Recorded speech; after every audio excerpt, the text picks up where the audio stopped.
আসসালামু আলাইকুম ওরহমতুল্লাহ। 1 মিনিট মাদ্রাসায় আপনাকে স্বাগতম। আজ আমি আপনাদের জন্য আলোচনা করতে যাচ্ছি। আজকে হচ্ছে পবিত্র বৃহস্পতিবারের দিন এবং ঈদের দিনই ভাই বোনেরা, ঈদুল ফিতরের এই দিনে কিংবা রাতে যে কোনো সময়ে আপনারা কষ্ট করে আমার দেখানো শেখানো পদ্ধতিতে মাত্র 2 রাকাত সালাত আদায় করবেন নির্জনে গোপনে বাড়িতে। অবশ্যই ইনশাল্লাহ সালাত আদায় করার পরে একটি দোয়া যদি দেখে পড়েন, ছোট্ট 2-3 শব্দের দোয়া।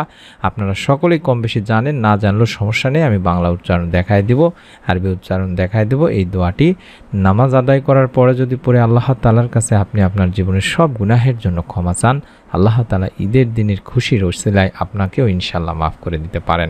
তাই অনুরোধ করছি, অবশ্যই আমলটি একবার হলেও করবেন। আপনারা যারা অবশ্যই আমাদের ভিডিওগুলো দেখেন তারা সকলেই জানেন আমরা অত্যন্ত কষ্ট করে সর্বপ্রথম আপনাদের জন্য নারীদের ছবি ছাড়া ভিডিওগুলো দেওয়ার চেষ্টা করি। আপনারা সকলেই জানেন আমরাই প্রথম নারীদের ছবি ছাড়া ভিডিও দিচ্ছি, হারাম কোনো ছবি ছাড়া ভিডিও দিচ্ছি, কোনো প্রকার ছবি ব্যবহার করা হয় না আমাদের প্রত্যেকটি চ্যানেলেই। তাই অনুরোধ করব, যেভাবে আমি স্ক্রিনে দেখাচ্ছি ঠিক সেভাবেই ভিডিওটির নিচে তাকালেই দেখতে পাবেন আমাদের চ্যানেলের লোগো, আমাদের চ্যানেলের নাম 1 মিনিট মাদ্রাসা এবং তার ডানে সাবস্ক্রাইব সাদা কালোর মিশ্রণে এই সাবস্ক্রাইব লেখাটির উপর অবশ্যই একবার চাপ দিলে ডানে বেল আসলে এই বেলের উপর চাপ দিয়ে উপরে অল সিলেক্ট করে রাখবেন প্রত্যেকটি ভিডিও পাওয়ার জন্য আপনার মোবাইলেই। চলুন সম্পূর্ণ ভিডিওটি দেখি। মহান আল্লাহ তাআলা আমাদের জীবনে দিন এবং রাত দুটি ধারা রেখেছেন। এর মধ্যে কিছু দিন ও রাতকে আল্লাহ রব্বুল আলামিন বিশেষভাবে বরকতময় করেছেন। এতে সঠিকভাবে আমল করলে দুনিয়া ও আখিরাতে সফলতা লাভ হবে।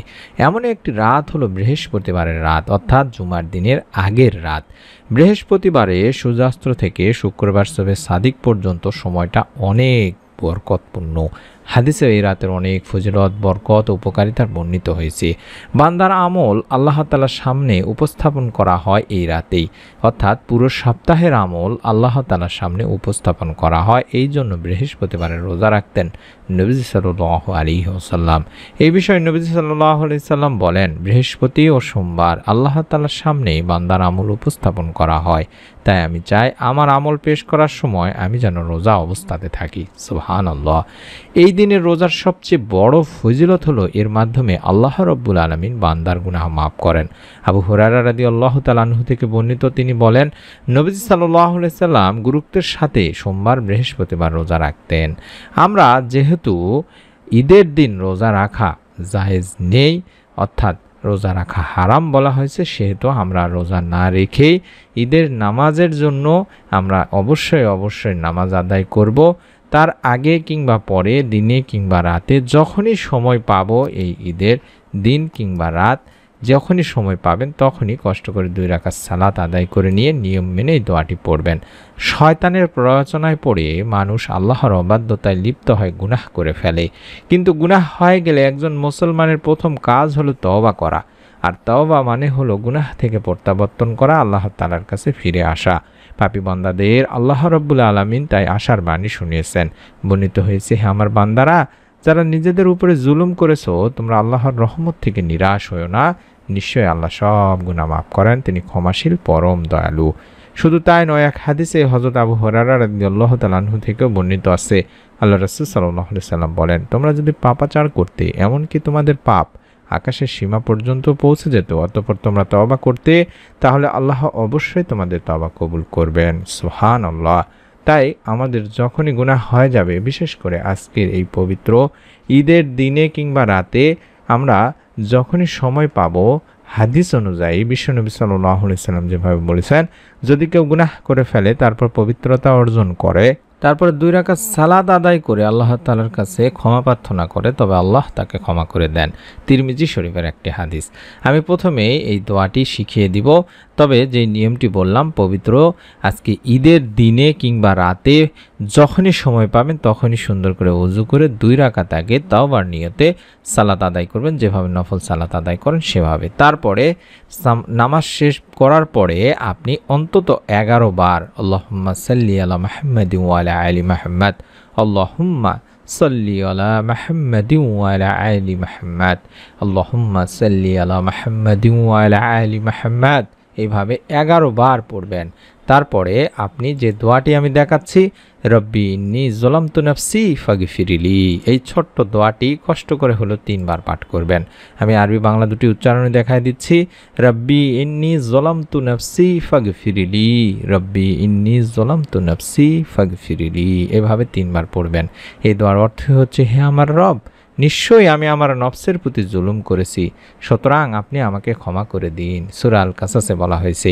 এবং দোয়াটি পড়ার পরে আবারও আল্লাহুম্মা সাল্লি ওয়া সাল্লিম আলা নাবিয়্যিনা মুহাম্মদ, আল্লাহুম্মা সাল্লি ওয়া সাল্লিম আলা নাবিয়্যিনা মুহাম্মদ, অথবা আল্লাহুম্মা সাল্লি আলা মুহাম্মাদিন ওয়া আলা আলি মুহাম্মদ, এগুলো ছোট দরুদ। আপনারা দোয়াটি পড়ার আগে এবং পরে অবশ্যই দরুদ পড়ে নেবেন, কারণ দরুদবিহীন দোয়া আল্লাহ তাআলার কাছে পৌঁছায় না।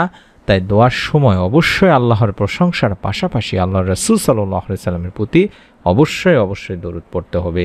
আমার দিনী ভাই বোনেরা সকলে জানেন, আমি যে চ্যানেলগুলোর নাম দেখাচ্ছি, এই চ্যানেলের প্রত্যেকটি দিনী ভাই বোন ইনশাল্লাহ জানেন যে কিভাবে দোয়া করতে হয়, দোয়া কিভাবে করলে আপনার দোয়া আল্লাহ তাআলার কাছে পৌঁছায়। এবং নেক সন্তানের জন্য আমাদের কাছে যারা দোয়া চান তারাও জানেন কোন আমল কিভাবে করলে আল্লাহ রাব্বুল আলামিন নেক সন্তান দান করতে পারেন, আপনার দোয়া কবুল করতে পারেন। কারণ হাজার হাজার দিনী ভাই বোন আল্লাহ তাআলার অশেষ মেহেরবানিতে নেক সন্তান লাভের সুসংবাদ পেয়েছেন। পরীক্ষিত আমলের ভিডিওগুলো দেখার জন্য পরীক্ষিত চ্যানেলটির ভিডিও দেখার অনুরোধ করছি। অর্থাৎ প্রতিদিনের আমল, এই চ্যানেলটি একটি পরীক্ষিত চ্যানেল। এই চ্যানেলের ভিডিওগুলো দেখে হাজার হাজার দিনী ভাই বোনকে আল্লাহ তাআলা ইনশাল্লাহ নেক সন্তান দান করেছেন। আপনিও আর প্রয়োজন হলে চ্যানেলের ভিডিওগুলো দেখতে পারেন, কারণ আমাদের কাছে অনেক দিনই ভাই বোন নেক সন্তানের জন্য অর্থাৎ নেক সন্তান লাভের ভিডিও চেয়ে থাকেন। তাই অনুরোধ করব সেই চ্যানেলের ভিডিওগুলো দেখে নেওয়ার জন্য। যেটি বলছিলাম যে হযরত আনাস রাদিয়াল্লাহু তাআলা আনহু বর্ণনা করা, আল্লাহ রাসূল সাল্লাল্লাহু আলাইহি সাল্লাম বলেছেন, যতক্ষণ আল্লাহ রাসূল সাল্লাল্লাহু আলাইহি সাল্লামের উপর দরুদ পড়া হবে না ততক্ষণ তা বাধাগ্রস্ত অবস্থায় থাকবে, অর্থাৎ এই দোয়া আল্লাহ তাআলার কাছে পৌঁছাবে না, এই দোয়া কবুলও করা হবে না। তাবারানী শরীফের একটি হাদিস। তাই দোয়ার শুরুতে, শেষে, মাঝে অবশ্যই দরুদ পড়ে নেবেন। ছোট্ট যে দরুদগুলো শিখিয়ে দিলাম সেই দরুদগুলো অবশ্যই পড়ে নেবেন। তারপর 2 হাত তুলে আল্লাহ তাআলার কাছে দোয়া করবেন। দোয়ার শুরুতে আল্লাহর প্রশংসা হিসেবে সূরা ফাতিহা পড়তে পারেন এবং নবীজি সাল্লাল্লাহু আলাইহি সাল্লামের উপর দরুদ পাঠপূর্বক দোয়া শেষ করবেন। এইভাবে যদি আপনি আমলটি করেন পবিত্র বৃহস্পতিবারে দিন এবং ঈদের দিনে কিংবা রাতে 2 রাকাত সালাত আদায় করার পরে আল্লাহ তাআলা ইনশাআল্লাহ আপনাকে মাফ করেই দেবেন। দিনী ভাই বোনেরা, আমি অনুরোধ করছি মনের মধ্যে শতভাগ বিশ্বাস নিয়ে একবার হলেও ঈদের দিনে, খুশির দিনে আপনারা অবশ্যই আমলটি করবেন। তার জন্য নিয়ত করে ফেলুন। ভিডিওটিতে একটি লাইক দিয়ে কমেন্ট সেকশনে আমিন লেখার মাধ্যমে। যেটি বলছি ভিডিওর শুরুতে, আমরা প্রথম কোনো প্রকার ছবি, হারাম কোনো ছবি, নারীদের বিশেষ করে ছবি যেগুলো দেখলে আপনার অবশ্যই মাহরাম নেই, সেই ভিডিও বা ছবিগুলো দেখলে ইমানের সমস্যা হতে পারে, যেগুলো ইসলামে জায়েজ নেই, সেগুলো অবশ্যই আমরা দিব না ইনশাআল্লাহ। আপনারা যদি এইরকম ভিডিওগুলো পেতে চান, দেখতে চান, আপনার মোবাইলেই দেখতে চান, তাহলে আমি যেভাবে স্ক্রিনের মধ্যে দেখাচ্ছি ঠিক সেভাবে কষ্ট করে ভিডিওটির নিচে তাকান। দেখতে পাচ্ছেন আমাদের চ্যানেলের নাম 1 মিনিট মাদ্রাসা এবং ডানে সাবস্ক্রাইব লেখা সাদা কালোর মিশ্রণে, এই সাবস্ক্রাইব লেখাটির উপর একবার চাপ দিলে, ডান পাশে বেল আসলে বেলের উপর একবার চাপ দিলে, উপরে অল লেখা আসলে অলে সিলেক্ট করে দিবেন। যেভাবে আমি কাজটি করলাম ঠিক সেভাবে আপনারাও করে রাখুন। আমরা আল্লাহ তাআলার কাছে দোয়া করি সেই সমস্ত দিনী ভাই বোনদের জন্য যারা আমাদের কাছে দোয়া চান, বিশেষ করে নেক সন্তানের জন্য। আল্লাহ তাআলা তাদের মনের নেক আশা খুব দ্রুতই পূরণ করুন।